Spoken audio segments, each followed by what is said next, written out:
মহৰ বাবে তীব্ৰ খাদ্য সংকটক লৈ চিন্তিত শতাধিক গোৱাল ঘাঁহ বন বিচাৰি হাহাকাৰ এইসকল গোৱালৰ দিহিঙি দিপাঙি ঘূৰি ফুৰি খাদ্যৰ বাবে হাবাথুৰি খাইছে গোৱালসকল খাদ্যৰ সন্ধান বিচাৰি লাখ লাখ মহ গোৱালৰ সৈতে ৰাজপথেৰে পদযাত্ৰা কৰিছে প্ৰতিটো মহ গোৱাল একেলগে ওলাইছে ভূটানলৈ টিহুৰ বাধানতাৰীত গোৱালসকল ওলাইছে ভূটানলৈ এছাম গোৱালে যেন এতিয়া বাৰিষাৰ পূৰ্বে দিহিঙি দিপাঙি নিজৰ পোহনীয়া মহকেইটা জীয়াই ৰাখিবলৈ টিহু নগৰ হৈ বাক্সা জিলাৰ কদমতলেৰে পদব্ৰজেৰে ভূটানলৈ যাত্ৰা কৰিছে এতিয়া নিজৰ ঘৰখন এৰি এইসকল গোৱাল ঠিকনাবিহীন অসমৰ সংৰক্ষিত বনাঞ্চলত গোৱালসকল থাকিলেও বনৰীয়া জীৱ-জন্তুৰ ভয় আৰু নিৰাপত্তাত ভুগি অহা বুলি সদৰি কৰে গোৱালসকলে যি সময়ত ৰাজ্যত মহৰ গাখীৰৰ চাহিদাৰ লগতে মহৰ গাখীৰৰ এক সুকীয়া সোৱাদ আছে ঠিক সেই সময়ত এইসকল গোৱাল আজি একমাত্ৰ মহৰ খাদ্যৰ লগতে পৰিয়াল পোহপাল দিয়াৰ বাবে দিহিঙে দিপাঙে ঘূৰিবলগীয়া সময় আহি পৰিছে সেয়ে গোৱালসকল আজি চিন্তিত ৰাজ্যত বিয়াগুম পশুপালন বিভাগ এটা থকাৰ পিছতো আজিলৈকে এইসকল গোৱালৰ খবৰ এটি ল'বলৈ সময় পোৱা নাই ৰাজ্যৰ কৃষি আৰু পশুপালন বিভাগৰ মন্ত্ৰী অতুল বৰাই সেয়েহে এতিয়া ৰাজ্যৰ মুখ্যমন্ত্ৰীৰ সহায় বিচাৰি কাটৰ অনুৰোধ এইসকল গোৱালৰ মহৰ খাদ্যৰ বাবে অকণমান সহায় কৰিছে সমস্যা মানে আমাৰ অলপ ঘাঁহ বনখিনি বা আমাক দুই ঠাইত হাইলেণ্ড অন্ততঃ দুই এটা হাইলেণ্ড বান্ধি দিলেও আমি তাৰ পৰা কিছু বিপদৰ পৰা হাত সাৰিব পাৰোঁ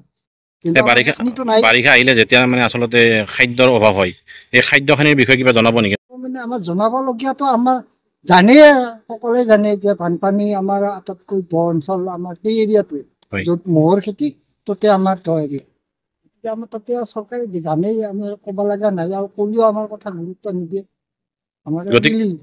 আমি ইয়াতো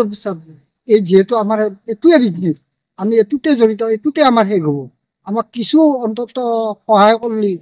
আমি অলপ সেই কৰিব পাৰোঁ ৰাজ্যত যিহেতু মানে মহৰ দৈৰ এটা সুনাম আছে এই দৈৰ মানে অভাৱ নহ'ব নেকি ৰাজ্যখনত যিহেতু আপোনালোক মানে যাবলৈ ওলাইছে এতিয়া নাই অভাৱ হ'ব এটা টাইমত কাৰণ কিয় আমাৰ বহুত অসুবিধা পাওঁ আমি ইয়াতে অসুবিধা পাওঁ তাতে জংঘলত অসুবিধা পাওঁ আমাৰ অসুবিধা বহুত কিমান প্ৰডাকশ্যন কৰে গাখীৰ ধৰি লওক আমাৰ হয় আৰু ক'ৰবাত 5 লিটাৰ 4 লিটাৰ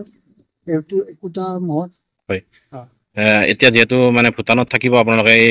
প্ৰডাকশ্যনখিনি ক'ত বিক্ৰী কৰিব কেনেদৰে কি কৰিব সেইটো আমাৰ ইয়াৰ পৰাই পাইকাৰী ইয়াৰ পৰাই যাব হয় খৰচটো বেছি হ'ব তাহাৰো অলপ মূল্যটো বৃদ্ধি হ'ব এই মুহূৰ্তত বন মন্ত্ৰীক কিবা জনাব নেকি বন মন্ত্ৰীক আমি এইখিনিয়ে জনাব পাৰোঁ আমাৰ যাতে আমি জংঘল এতিয়া আমাৰ সুবিধা নাপায় আমি তাতে গ'লেও আমি সুবিধা যাতে আমি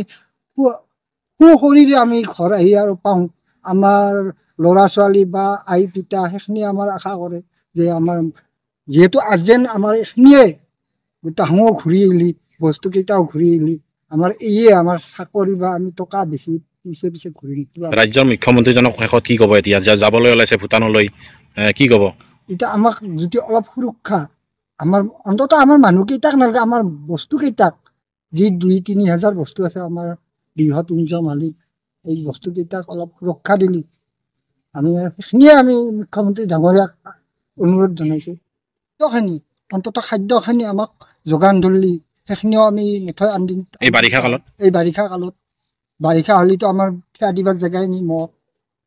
সেইখিনি আমাক সুবিধা কৰি দিলি অন্ততঃ 2 এটা ক'ৰবাত কাৰণে আমাৰ ৰিজাৰ্ভ আছে না গড় ৰিজাৰ্ভ আছে গড় ৰিজাৰ্ভত যদি ক'ৰবাত 2 এটা হাইলেণ্ড বনাই দিয়ে তেতিয়াহ'লে আমি কিছু সুৰক্ষা পাম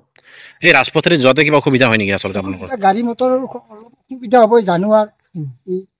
অসুবিধা হ'বই কিন্তু গোটেই বিশেষ অসুবিধা নিদিয়ে আমি যি কওঁ সেয়ে আমাৰ মতে চলে কিমান সময় লাগিব আপোনালোকৰ যেতিয়া আমাৰ ইয়াৰ পৰা 9 ঘণ্টা লাগিব আমাৰ ৰাতিপুৱা আমি 4টা বা 4:30 ইমান টাইমত আমি যাই পাওঁ তাতে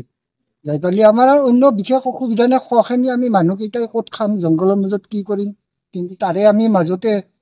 আমাৰ তাতে পৰিয়ালৰ লগত যোগাযোগ হৈ থাকে না আপোনালোকৰ পৰিয়ালৰ লগত যোগাযোগ হয় ফোনেদি হয় কিছু আমি মিছা কথা ক'ব লাগে ক'ৰবাত বৰষুণত হয়তো কাৰোবাৰ খেতিও খাব পাৰে আমি অসুবিধা ইমান মানুহ খোজকাঢ়ি যায় অসুখত পৰি যায় কাৰোবাৰ খেতিত ধৰলাক সি আহি ক'লাক এইটো তাৰমানে কোনো দায়িত্ব নাই এইটো আমিয়ে মাৰি খাব লাগিব আমিয়ে কৰিব লাগিব এইখিনি যাতে আমাক